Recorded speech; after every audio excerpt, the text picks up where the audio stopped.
Lesson. Okay, so for our warm-up, the first one, we've done these before. We had two methods that we talked about for doing these. We'll talk about both of them. One we called jailbreak, because we pretended that the square root was a jail that people were breaking out of, right? Remember that? And the other one was just find a perfect square inside.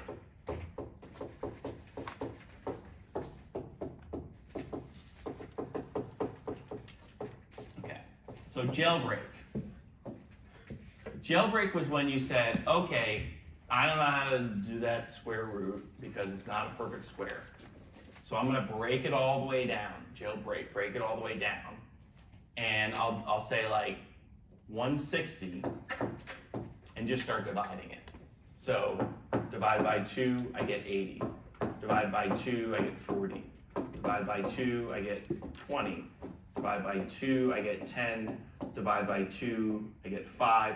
And I do that until I can no longer break it down because 5 can't be divided by anything but itself, right? And then you take all the pieces, this, this, this, this, and this, and this.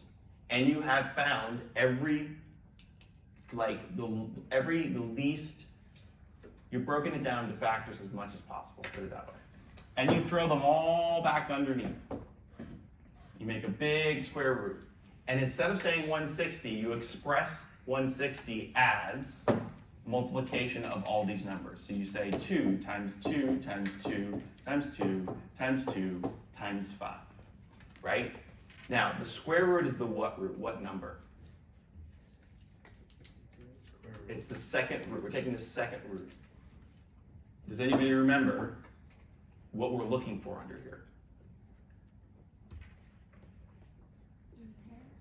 Pairs, right? We're looking for groups of 2, right? And anytime there's a group of 2, remember we said it's like they're trying to break out. One gets out, and one doesn't make it. One breaks out, and one doesn't make it. And then whatever doesn't have a pair was never getting out anyway. So then on the outside, you'd have 2 times 2, because 2 of them got out. On the inside, you'd have 2 times 5, and this all rolls back up into 4 square root of 10, right?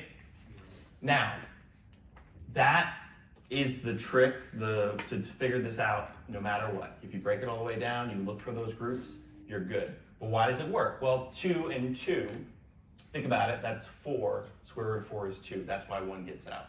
2 times 2 is 4. Another 2 gets out. Okay? So that's why that works, okay?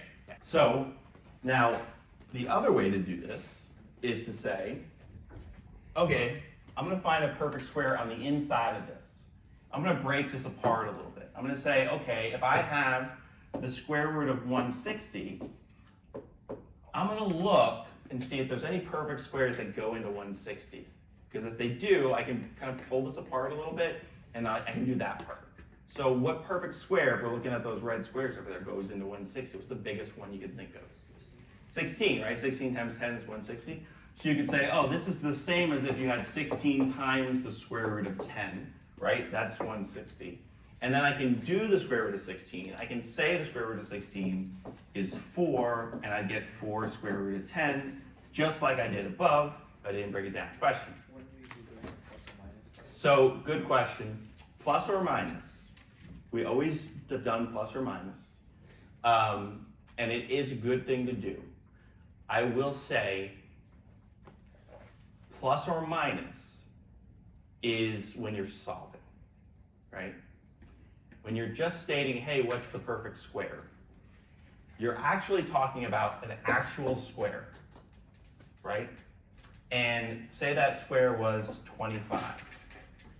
Well, can you have a distance of -5 and -5? No.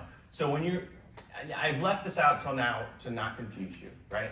But it's time for it, because now when we're breaking down radicals, sometimes if we do plus or minus, but then we're supposed to take that to the, it's going to get confusing. So if you're not solving, Don't worry about a plus or minus. If you are solving, you are looking for every possible solution, so you have to account for the plus or minus. That's the difference. Good question. Okay, so now we got this third root. We can use the same principles, right? But it's the third root, so what group do you think we're looking for? A group of 3, okay? And the fourth root would be a group of 4. And one would get out, and the rest wouldn't make it, okay? So with that in mind, try that process with these two if you haven't yet. I'll give you a few minutes to do that, okay? So we already know that 160 is 2 times 2 times 2 times 2 times 2 times 5. So we can throw that under the third root just like we did the second root. Then we look for those groups of 3. Does that make sense? Well, how Yeah. do we get the groups of 3? Because 2 times 2 equals 4, 4 times 2 equals 8. 8's not, It's not a perfect cube. oh, I was thinking of squares, my bad. Okay, so I have the third root of, and then it's the same numbers, 2 times 2 times 2 times 2 times 2 times 5, right? By the way, both of these processes are the same thing. You're breaking it apart into the multiplication of things to look for pieces on the inside that could cube root or fourth root, right? And if I look for a group of 3, by very definition, 2 times 2 times 2 is 8. That is a cube root. So I take one of them out and the rest go away. So this goes out, boom, boom, go away. The other ones are a pair, so they're gonna have to stay. They don't have 3, okay? And I end up with 3, and then the third root of, and on the inside I have 2 times 2 times 5 left, so that's 4 times 5, that's 20. And that's the best I can do, right? Now, if you did it the other way, you'd have to kind of know your perfect cubes, and you'd have to say, I wonder if I can break the third root of 160 apart into perfect cube, or find a perfect cube in there, and then leave the rest. And maybe you look at 160, and you look at your perfect cubes, and you're like, I bet you 8 goes into it, because 8 goes into 16, right? And you say, okay, 8 and then 20.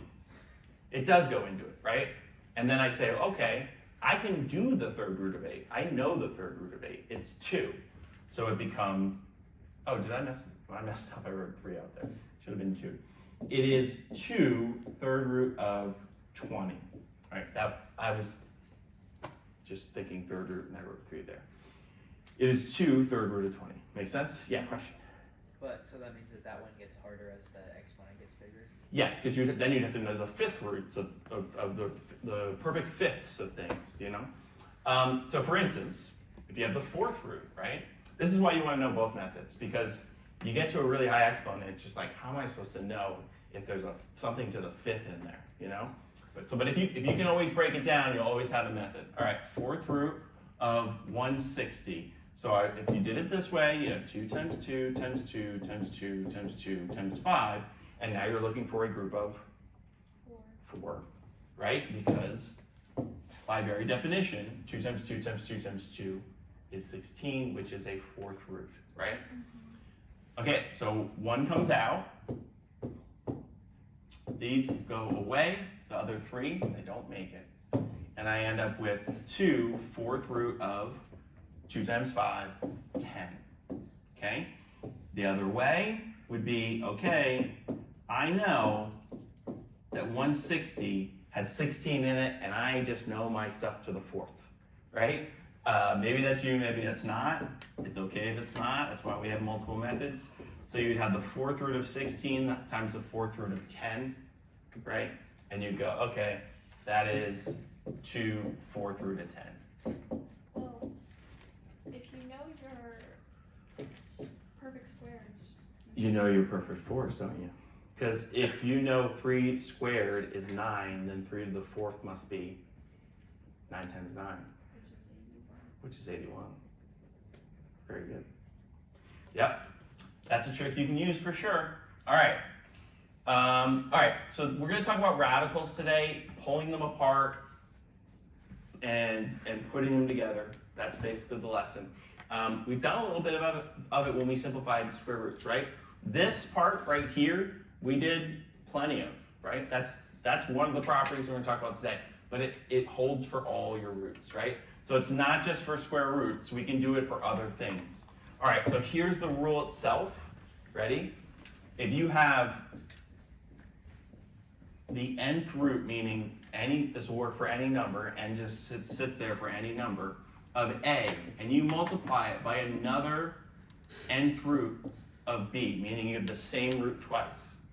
Maybe it's third root. You can bring them together and put them under one radical and say that's the nth root of a times b. Like any of these things, sometimes this is confusing until you see an example. Okay, so I'll put an example right underneath it. For instance, if I had the third root of 3, and I multiplied it by the third root of 9, does anybody know what the third root of 3 is? Something times itself 3 times that gives you 3? Nope. No, you need a calculator to figure that out. Something times itself 3 times that gives you 9? Nope. Can't figure that out. But if we bring these together, I'd have the third root of 9, or sorry, I put 3 first. 3 times 9, which is the third root of what? 27, which I do know how to do. What's that? 3, right? So by knowing this property, I get to a point where I can evaluate it, okay? So that's one of the things you can do. You could also pull apart. If I have, make sure I don't steal an example here. Yeah, well, just go to this example. If I have the third root of 24, this is kind of like up top. I'm asking myself, are there any perfect cubes inside of there? And I look at the list, and any perfect cubes go into 24? 8, right? 8 goes in. So I can pull apart. I can say this is the third root of 8 times the third root of 3. And the third root of 8 I can do. That's 2. So I can say 2 third root of 3. Now, if you pulling apart is tricky, that's where the jailbreak comes into play. Okay?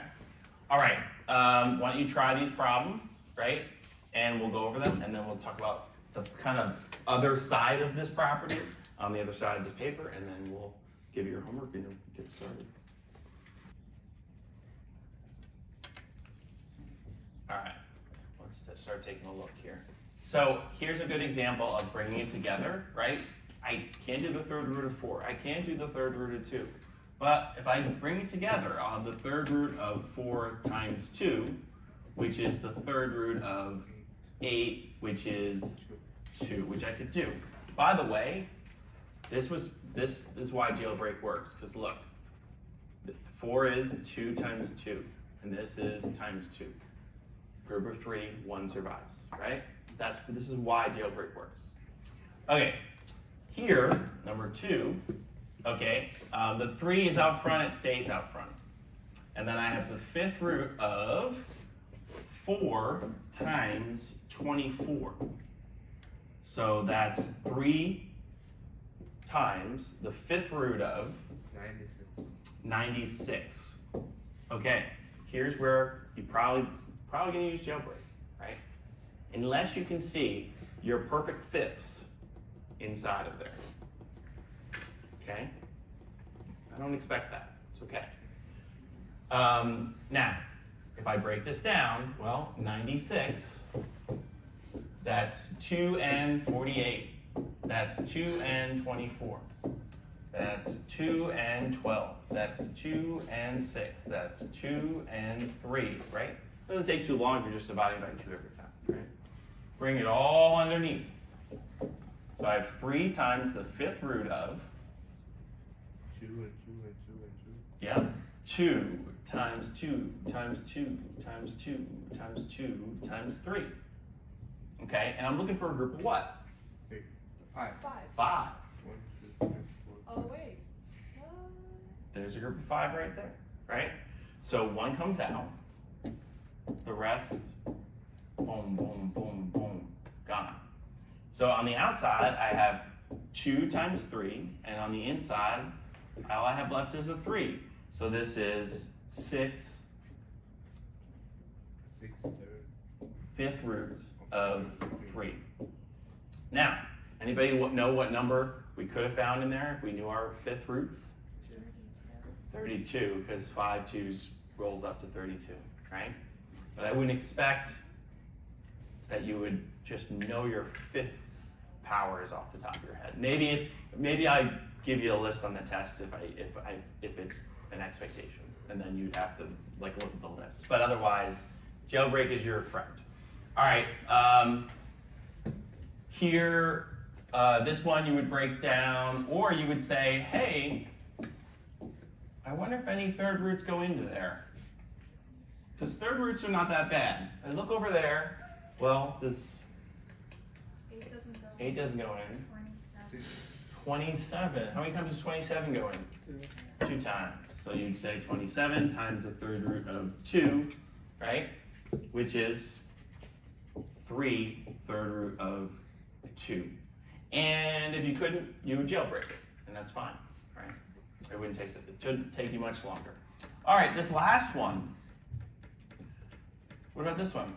You can't multiply it because it's not the same one. Perfect. This is the second root. That's the third root. Can't do anything here. Yep. Shouldn't say can't do anything. You can simplify the square root of 12.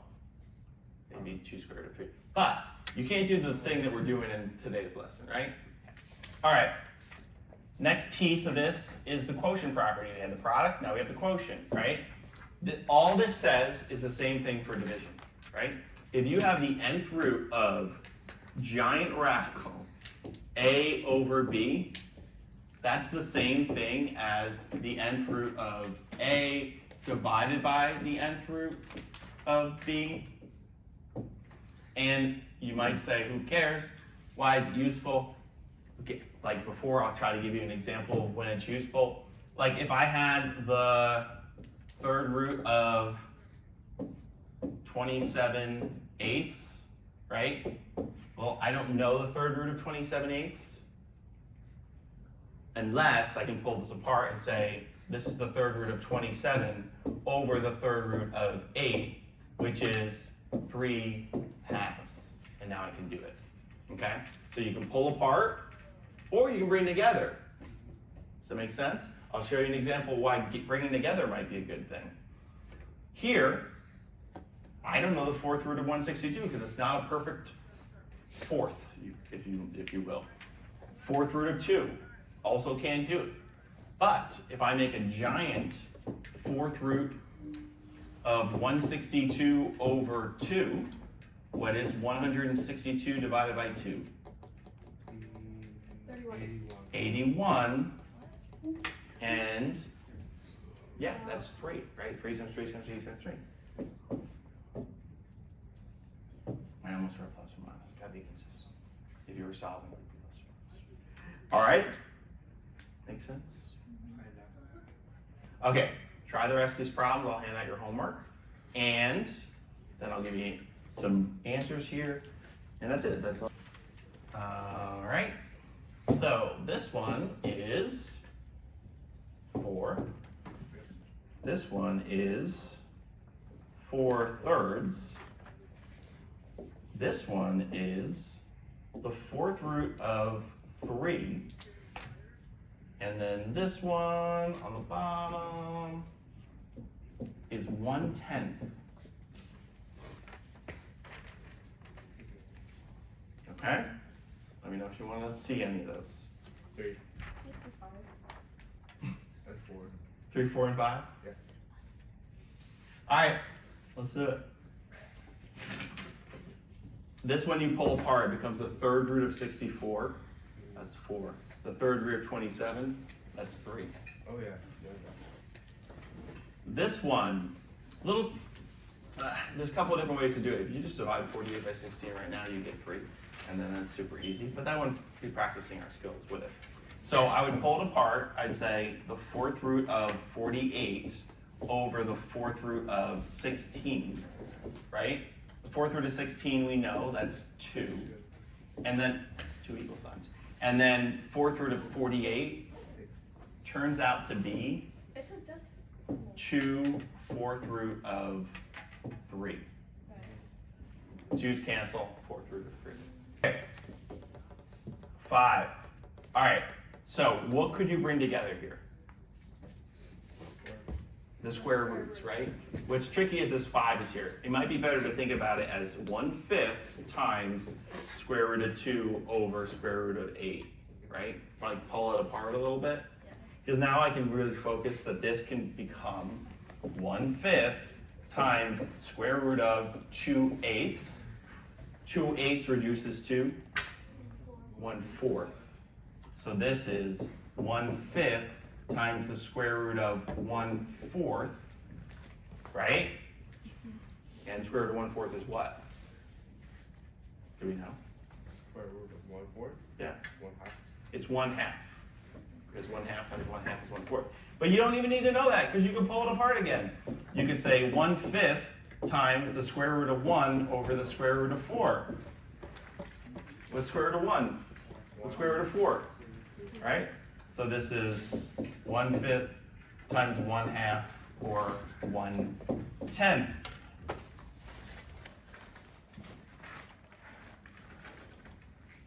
All right. So homework. All right. So on the homework, you were solving a ton of problems using nth roots, meaning whatever root was the opposite of what you had in front of you. So depending on the situation, maybe you took a cube root, because that's the opposite to the third, or took it to the 1/3. Maybe you took the second third root, because that was the opposite of what was in front of you, right?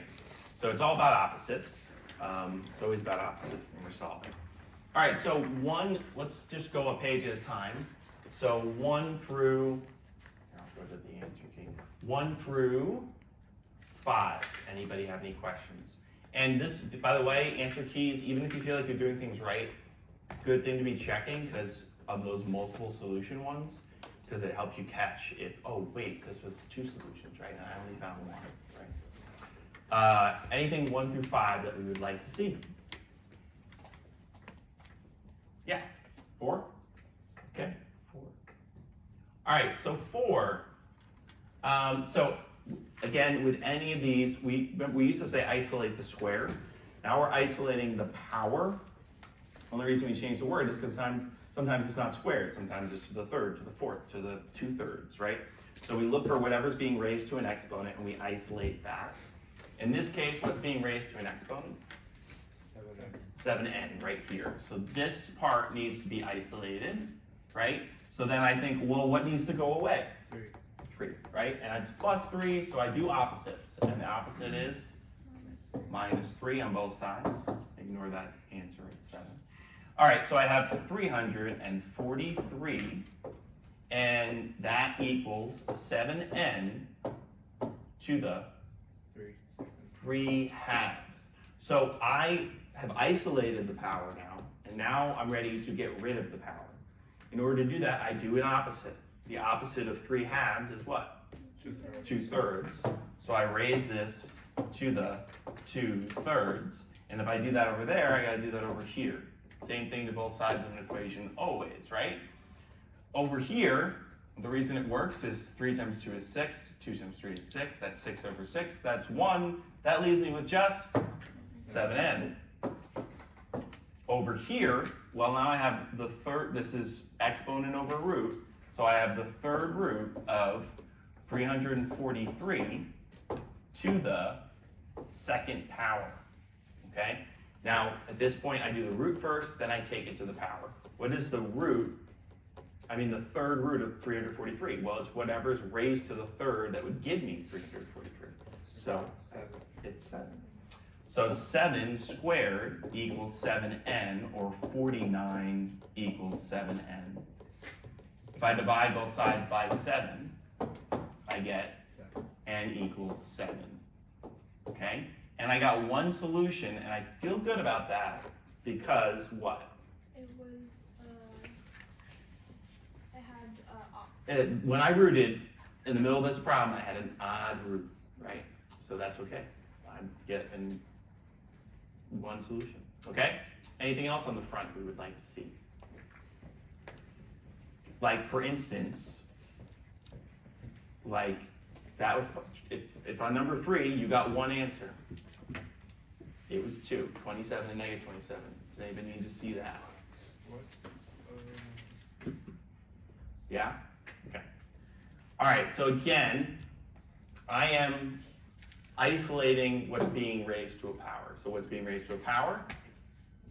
Okay. Just k, right? The 2 is being raised to a 1, right? So it's just the k. So I got to get rid of the 2 and the negative 7. What needs to move first? Negative 7.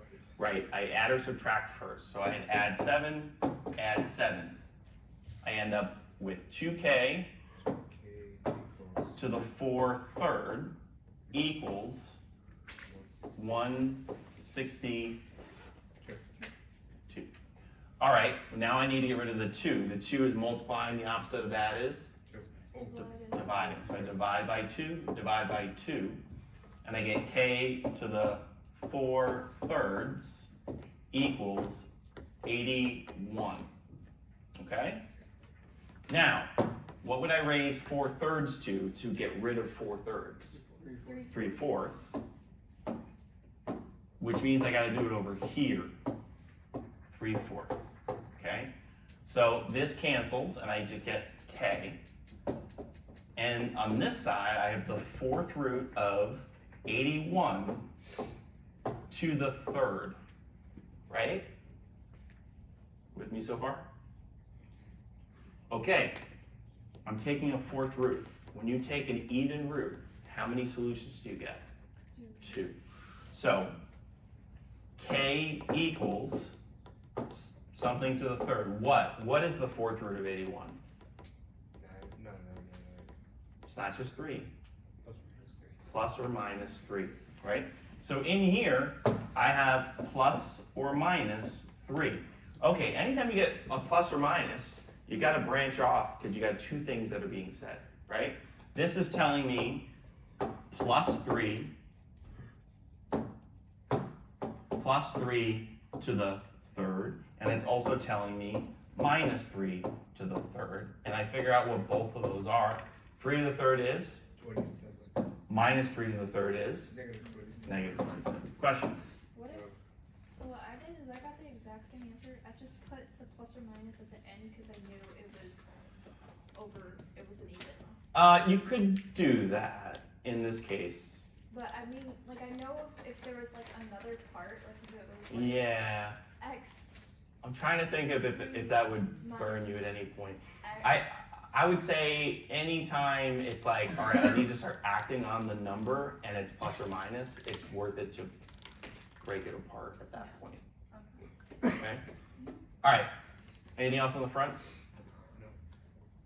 On to the back? Anything on the back? 11. 11. We'll talk about 11 last. What else? 7? All right, 7's a good one. 10. All right, we'll start with 7. All right, so 7, I'm isolating the square or power. In this case, 64. it's this whole thing.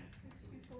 Okay, so now I have to subtract 8 because there's a plus 8 over here. I know there's no plus out here, but that's what this is, right? So I get 64x to the 2/3 equals 16. Okay. Now, how do I get rid of that? Raise it to the 3/2. Okay. Well, those things cancel, right? And I get just 64x.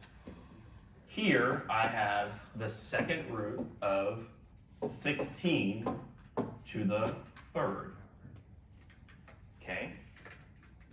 What is the 2nd root of 16? Plus or minus 4. Yep. So that's 64x equals plus or minus 4 to the 3rd. Again, at this point, I feel like if we're going to act on this, we should branch it off into, say, the 2 things. 64x equals plus 4 to the 3rd, and 64x equals minus 4 to the 3rd. In this case, I didn't really leave myself enough room here, so I'll go arrow. 64x equals 64, divide by 64, divide by 64, I get x equals 1. Here, 64x equals negative 64, right? Because, in parentheses, because negative 4 times negative 4 times negative 4. Divide by 64, and I get x equals negative 1. Okay? So those are my two answers. All right, what were the other ones? 10. Let me see, 10. Okay, so 10, it's isolated. So I'm ready to raise it, right? To the, what? 2/3. 2/3. Okay, so I'm going to take the third root of 343 squared, and that will equal 7n minus 7, right? Because everything else goes away when you raise. The third root of 343 is what? 7. So it's 7 squared equals 7n minus 7, right? 49 equals 7n minus 7. Add 7 to both sides. 56 equals 7n. Divide by 7, divide by 7. N equals 8. No plus or minus because it was. We took a third root. Yeah. Okay. I think 10 was in the mix there. I will just say this. I'll do real quick. You would add 5. Add 5. You'd have 4n to the 1/4 equals 12. Divide by 4, divide by 4. You'd have n to the 1/4 equals 3. Well, how do I get rid of to the 1/4? Do 4 over 1. 4 to the 4 over 1, right? 4.